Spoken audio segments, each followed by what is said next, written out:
President Muhammadu Buhari has sworn in Justice Ariwoola Olukayode as the substantive Chief Justice of Nigeria. Justice Ariwoola took the judicial oath of office in a brief ceremony at the Council Chambers in Abuja before the commencement of the weekly Federal Executive Council meeting presided over by President Muhammadu Buhari. In attendance at the ceremony are Vice President Yemi Osinbajo, ministers, other justices of the Supreme Court, and the governors of Oyo and Ondo states.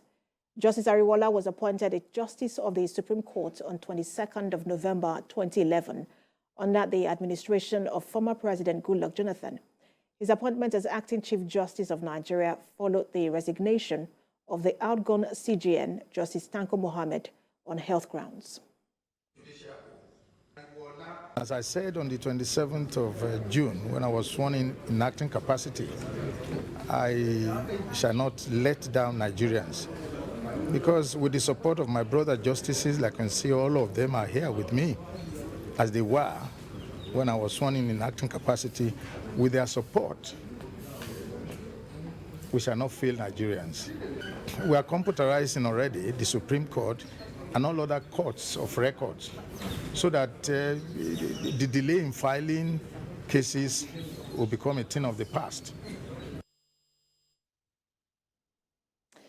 President Muhammadu Buhari has reaffirmed his desire to hand over a Nigeria free from insecurity to the next generation of leaders. President Buhari, who spoke after conferring national honors on 443 Nigerians and 7 foreigners in Abuja, assured that his administration will continue to root out all forms of banditry, criminality, terrorism, and insurgency in the land. President Buhari noted that the national honors were not merely decorative, but meant to remind recipients of the important responsibility as citizens. And State House correspondent Femi Akonde was at the 2022 Honors Award investiture held in Abuja. National honor for deserving Nigerians, the first to be conferred in the life of President Muhammadu Buhari's administration, and perhaps the last for his administration. 450 recipients in different categories were subjected to a thorough screening process out of more than 5,000 applications. The President of the Senate, the Chief Justice of Nigeria, former Chief Justice of Nigeria, the Director General of the World Trade Organization, the Deputy Secretary General of the United Nations, and the former President of the United Nations General Assembly were conferred with the Grand Commander of the Order of the Niger, GCON. In recognition of his President Muhammadu Buhari says his administration will continue to partner with Nigerians and friends of Nigeria in efforts of nation building. The national honors are not merely decorative. They remind us of an important part of our responsibility as citizens. We must always endeavor to do our best for our country. We will continue to root out all forms of banditry, criminality, terrorism, and insurgency in the land. For the recipients whose contributions to national development have not gone unnoticed, this will encourage them to do more for their fatherland. Even without the award, the throne that I occupy already commands, it comes with its own expectations in terms of helping and elevating your people. And now that the federal government has somewhat put its stamp upon that in its own way, really doubles the expectation.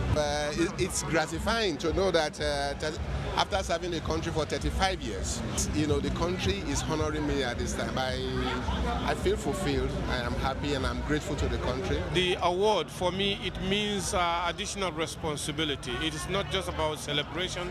It means a call to more service as a citizen of Nigeria. My country award, a national award, and it means a lot to me. It means a lot to me that I need to do more. One notable recognition was the posthumous award given to Dr. Stella Adadevo, who prevented the spread of the Ebola virus disease and paid the ultimate prize. Another one was given to the late Abba Kyari, former Chief of Staff to President Muhammadu Buhari.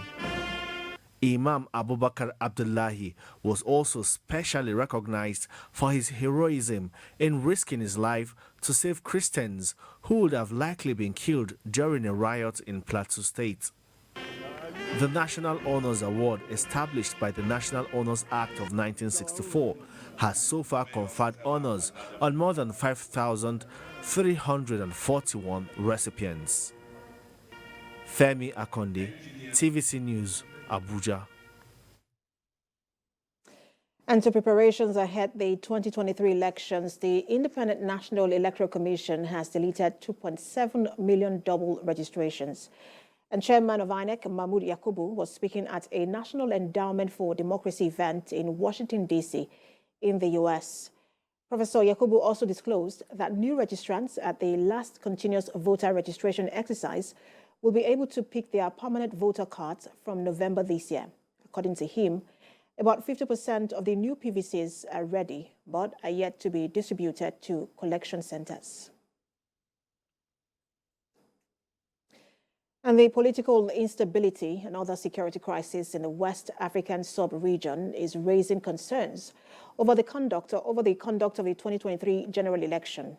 To ensure the process is hitch-free, the ECOWAS Commission, in collaboration with the West African Network for Peace Building, has opened a 2-day stakeholders consultative meeting on peaceful 2023 elections and political transition in Nigeria. Muyo Thomas reports. Nigeria not only provides leadership in the West African region, but also across the continent. This has made a peaceful transition in the 2023 elections imperative for the sake of the country and the world. The fact that Nigeria has enjoyed the longest democracy in this fourth republic, unbroken since 1999, is also a pointer to the need to ensure nothing breaks this run. But there are worrying factors that could be manipulated and could degenerate into politically motivated violence. These include ongoing security concerns in countries neighboring Nigeria, the rising demand for good governance by Nigerians, economic and social challenges, operations of violent extremist groups, insurgents and separatist groups, increase in organized crimes, and the impact of climate change. Finding the solutions to these impending threats and gaps is the essence of this meeting, organized by ECOWAS and WANEP, with funding from the Swedish and Austrian government. Democratic elections are promising because the principles, institutions, and rules associated with the practice seek to give power to the people. Elections, by their very nature, have the potential of aggravating existing fault lines in societies. Examples abound in the region where poorly managed elections have led to both pre- and post-election violence with loss of lives and properties. Participants are drawn from the international community, the UNDP, CSOs, police, INEC, and other international agencies. Identified is the need to take the dialogue to state levels, as it is usually the base of violence. The collation and of who even wins as a president will be done by the state. So I think more focus should be on the state rather than talking about at the national level. Above all, the aim of the meeting is to elicit commitment of political parties and actors, CSOs, INEC, security agents, towards a peaceful 2023 elections. As Nigerians, it is important we remind ourselves that we all want a better country despite preferences in different candidates. And it is also important to know election is not war. Muyo Thomas, TVC News, Abuja.